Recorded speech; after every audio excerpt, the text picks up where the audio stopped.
तो फ्रेंड राधे राधे, सभी को हमारे चैनल पे स्वागत है।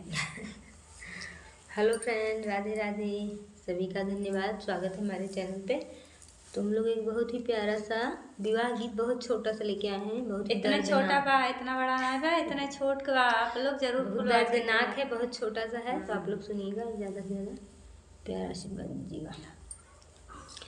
होत भेनु सार चिरैया जे बोलैया रे खगवा बोलथे आदि रात रे ललनवा रे खगवा बोलैया आधी रात रे ललनवा होत भेनु सार चिरैया रे बोलैया रे खगवा बोलैया आधी रात रे ललनवा रे खगवा बोलैया आधी रात रे ललनवा भीतरा से निकली है बेटी कवनी देई हम तोहरे बागे क चिरैया रे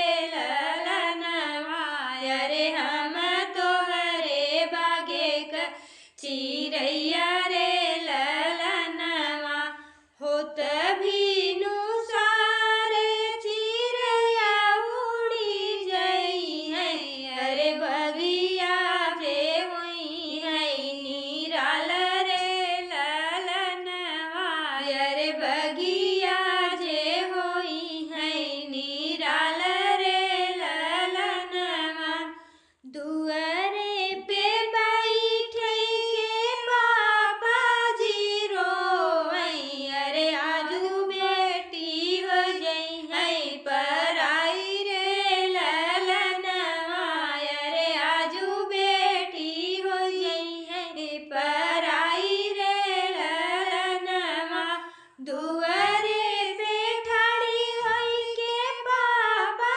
जी रोवई अरे आजू बेटी हो जई है पराई रे ललनवा अरे आजू बेटी हो जई है पराई रे ललनवा आंगन में बैठी के माई जे रोवई अरे आजू बेटी हो गई है पराई रे ललनवा अरे आजू बेटी चली जई है ससुर रे ललनवा अरे आजू बेटी हो जई है पराई रे ललनवा अंगने बैठी के चाची जे रोवई अरे आजू बेटी भई पराई रे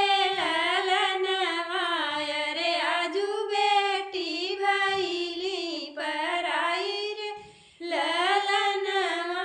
हेलो दोस्तों, जैसा है कमेंट जरूर बताना। बहुत छोटा सा ये शादी विवाह का गीत है, आप लोग जरूर फुल आवाज करके सुनना सभी से।